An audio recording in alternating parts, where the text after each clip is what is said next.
We discussed before what is the point on the staff counting. What is the point of counting steps in between two notes when we just by counting the semitones which separates the two notes is enough for us to find out the name of a note. For example, we have we're going to prove that it's not true, that it's not always by knowing the number of semitones we just can't directly go and relate to the left column here.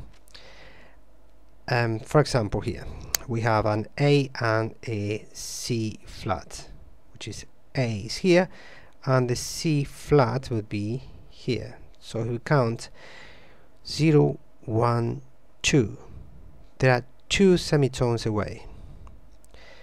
Therefore, this is supposed to be a major second. To be honest, if we ring these 2 notes at the same time, we're going to, from the oral point of view, it will be a major second. But from the writing point of view, this is a 1, 2, 3. This is a third. This is a third. It's not a minor third because it should have 3 semitones. Therefore, what kind of third it is? That allows us to speak about more complex intervals that we're going to be seeing from now on. In order to learn to name these more complicated intervals, we need to understand what happened to a perfect interval when is taken away or added 1 semitone. For example, here we have a perfect fifth. If this perfect fifth is reduced by 1 semitone, will be still a fifth, but it's not going to be perfect anymore. In that case, by losing 1 semitone, as for example here, that will become a diminished fifth, because perfect, when they are reduced 1 semitone, they become diminished. When a perfect interval, like once again a fifth here, is added 1 semitone, as we can see here, the C became sharp, so the distance now is 1 more semitone, then the perfect interval becomes augmented. So this applies for the fifth, applies for the fourth, and the octave, and also the unison. Let's look at how a minor interval can be altered. When a minor interval is losing, for example here we have a minor interval, a minor third, is losing 1 semitone, then it becomes a diminished interval. For example, a third.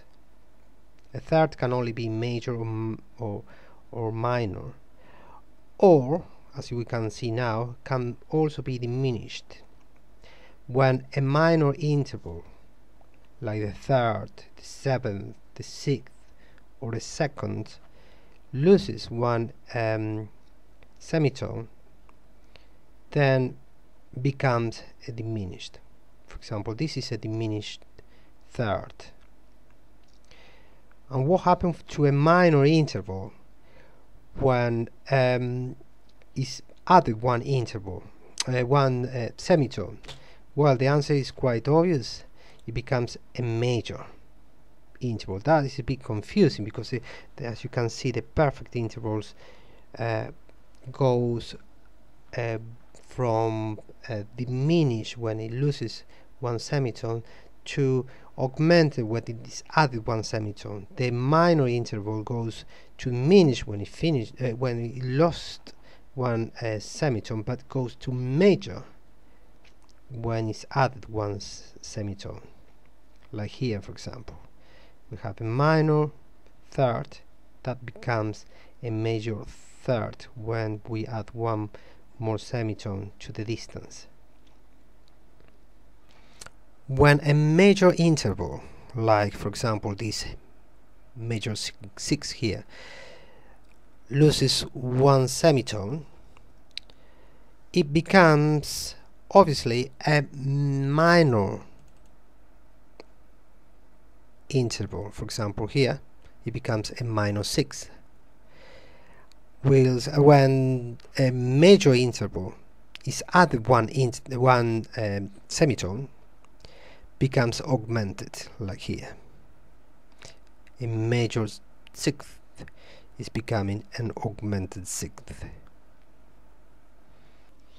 Now we must say that these alterations on the intervals is applicable to written music only, in the sense that from the oral point of view, a diminished third, for example, as we said before, will actually sound as a major second, and diminished 6th is going to sound like an actual 5th.